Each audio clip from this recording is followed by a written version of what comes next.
Hello बच्चों। हम लोग आज इस वीडियो में ये फुलवारी कक्षा 4 में पाठ 17 टेसु राजा पाठ पढ़ेंगे। और ये कविता है, बहुत ही अच्छी कविता है। तो सबसे पहले हम कविता का ससुर वाचन करते हैं, इसके बाद हम इसी वीडियो में इसके अभ्यास प्रश्न देखेंगे। तो आइए इसका वाचन करते हैं। टेसु राजा अड़े खड़े, मांग रहे हैं दही बड़े। बड़े कहाँ से लाऊं मैं, पहले खेत खुदाऊं मैं। उसमें उड़द उगाऊं मैं, फसल काट घर लाऊं मैं। छान फटक रखवाऊं मैं, फिर पिट्ठी पिसवाऊं मैं। टिकिए गोल बनाऊं मैं, बेलन से सिकवाऊं मैं। चूल्हा फूंक जलाऊं मैं, तलवा पर सिकवाऊं मैं। फिर पानी में डाल उन्हें, मैं लूँ खूब उबाल उन्हें। फूल जाएं वह सब के सब, उन्हें दही में डालूं तब। मिर्च नमक छिड़काऊं मैं, चांदी वर्क लगाऊं मैं। चम्मच एक मंगाऊं मैं, तब वह उन्हें खिलाऊं मैं। टेसु राजा अड़े खड़े, मांग रहे हैं दही बड़े। तो इसके रचयिता हैं रामधारी सिंह दिनकर। तो ये कविता हो गई। अब हम इसके अभ्यास प्रश्न देखें। अभ्यास प्रश्न देखने के पहले हम ये इसके जो रचयिता हैं रामधारी सिंह दिनकर के विषय में थोड़ा सा पढ़ लेते हैं, जो पुस्तक में दिया गया है। बिहार प्रांत के बेगूसराय जिले में जन्मे राष्ट्र कवि रामधारी सिंह दिनकर हिंदी के प्रमुख लेखक, कवि एवं निबंधकार हैं। कुरुक्षेत्र, रश्मिरथी, उर्वशी, हुंकार, संस्कृत के 4 अध्याय आपकी प्रमुख रचनाएं हैं। इसके बाद हम आते हैं अभ्यास प्रश्न पे।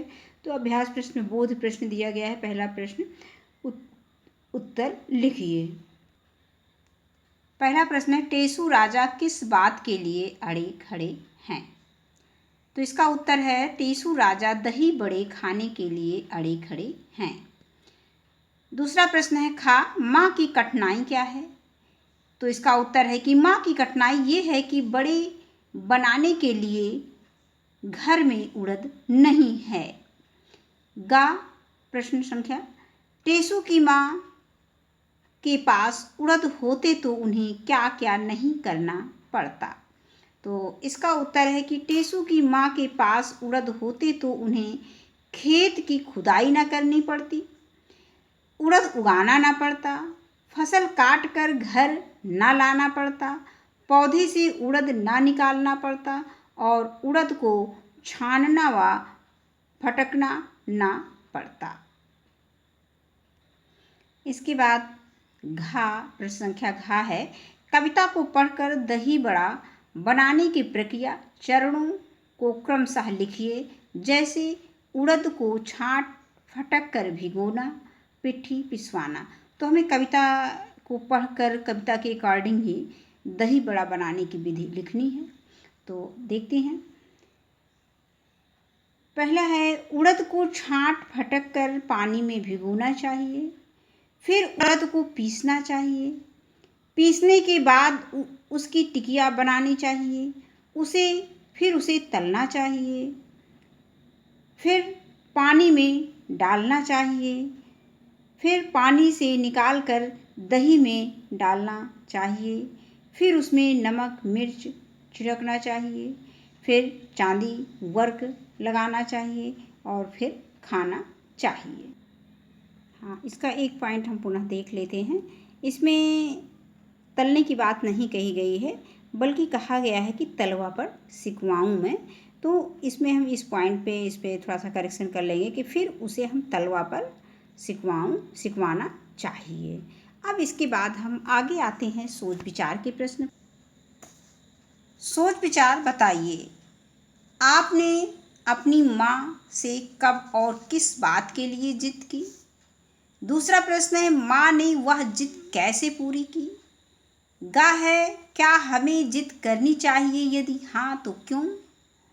अगला है, आपने अपने घर की दुकान पर या किसी अन्य स्थान पर इन कामों को होते देखा होगा, बताइए कि कैसे होता है ये काम। जैसे आलू की टिकिया बनाना, बेसन की पकौड़ी बनाना, मिट्टी से घड़ा बनाना, आटे से रोटी बनाना। तो ये सारी प्रक्रियाएं बच्चों ने कहीं ना कहीं ज़रूर देखी होगी।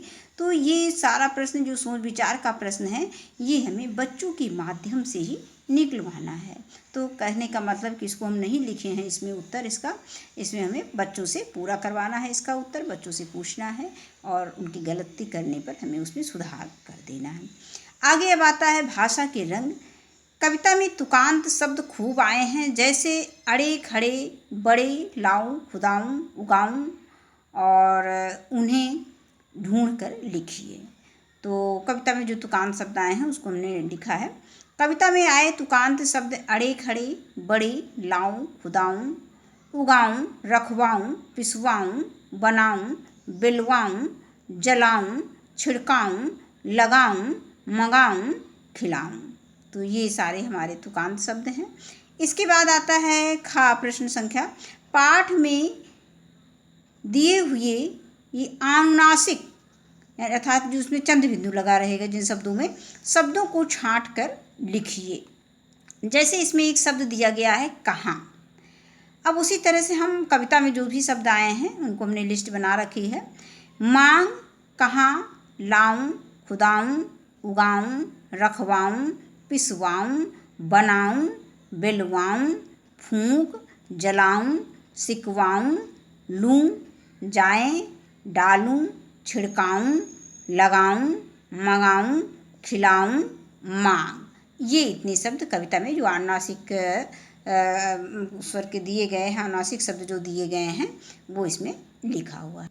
इसके बाद एक प्रश्न और दिया गया है, प्रश्न संख्या 4।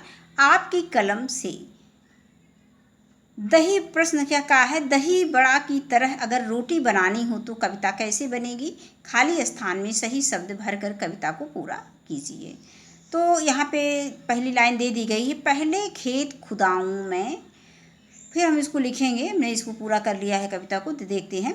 उसमें गेहूँ उगाऊं मैं, फसल काट घर लाऊं मैं, छान फटक रखवाऊं मैं, फिर आटा पिसवाऊं मैं, टिकिए गोल बनाऊं मैं, बेलन से बिलवाऊं मैं, तलवा पर सिकवाऊं मैं, तब वह उन्हें खिलवाऊं मैं, या तब वो उन्हें खिलाऊं मैं।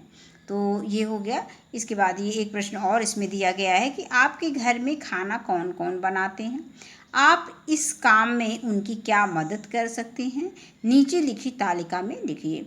तो ये भी प्रश्न हमें बच्चों के माध्यम से ही निकलवाना है, बच्चों से पूछना है, उनकी अपनी लिस्ट ब्लैक बोर्ड पर उनको लिखने के लिए कहेंगे। तो ये भी प्रश्न हम बच्चों से करवाएंगे। वीडियो देखने के लिए धन्यवाद। आज की वीडियो में बस इतना ही।